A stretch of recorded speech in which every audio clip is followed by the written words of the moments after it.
আসসালামু আলাইকুম। Welcome to my YouTube and Facebook page bro hello Bangladesh.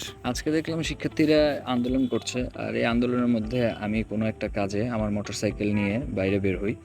R motorcycle নিয়ে বাইরে বের হওয়ার পরে রোডের যে অবস্থা দেখলাম, আসলে এই পরিমাণ অবরোধ, প্রত্যেকটা রাস্তায় জ্যাম। তো ১ম এ আমি বুঝতেছিলাম যে এটা বোধহয় নরমাল জ্যাম। কারণ আমি বুঝতে পারিনি যে আজকে এই অবরোধটা ছিল এবং প্রত্যেকটা রাস্তা তারা বন্ধ করে দেয় আমাদের শিক্ষার্থীরা। আর এর কারণে আমার যে জিনিসটা হয়েছে, আমি রাস্তা দিয়ে চলাচল করতে খুব কষ্ট হচ্ছিল। কারণেই কোনো রাস্তা দিয়ে চলাচল করা যাচ্ছিল না। আর আমি ছিলাম ফ্লাইওভারের উপরে। ফ্লাইওভারের উপর থেকে দেখলাম যে তারা নিচে যারা স্কুল কলেজের শিক্ষার্থীরা ছিল তারাও অবরোধ করছে, আন্দোলন করছে। এদের উপরে দেখলাম প্রত্যেকটা গাড়ি ব্লক হয়ে আছে, একটু নড়াচড়া করতে পারছে না। আর উপর থেকে নিচের দিকে তাকানোর পরে দেখলাম এত শিক্ষার্থী, তারা টোটালটা রাস্তা যে একেবারে ব্লক করে রেখে দিয়েছে এবার উপর থেকে। তাই এই শিক্ষার্থীদের যে অবরোধটা হচ্ছে সেটা আমি আপনাদের মাঝে তুলে ধরলাম। তারা যেভাবে রাস্তাটা ব্লক করে রেখেছে তাদের এক ঝলক। এখানে অনেক শিক্ষার্থী, এটা দেখা যাচ্ছে।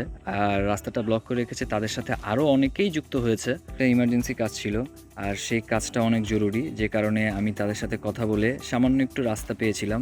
আর সেই রাস্তা দিয়ে আমি চলে আসি এবং তারা আমাকে সহযোগিতা করে। আর এই সহযোগিতার কারণে আমি আমার ইমার্জেন্সি কাজটা সফলভাবে করতে পারি। পারতপক্ষে আপনারা দেখতেই পাচ্ছেন এখানে শিক্ষার্থীর যে ঢল ছিল, সেই ঢলের কারণে এই এপার ওপার দুই পারের রাস্তায় একেবারে টোটালি ব্লক ছিল।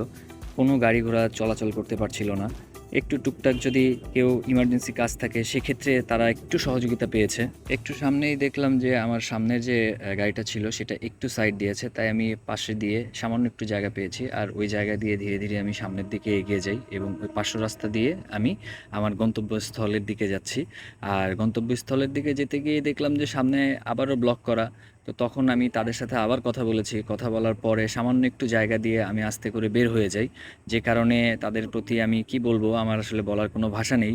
যে পরিমাণ আজকে রাস্তাটা দেখলাম, এর মানে হচ্ছে যে পুরো ঢাকা শহরের প্রত্যেকটা রাস্তাই আজকে ব্লক ছিল। তার এই অবস্থার কারণে গাড়ি তো দূরে থাক, আসলে মানুষও চলাচল করতে পারছিল না।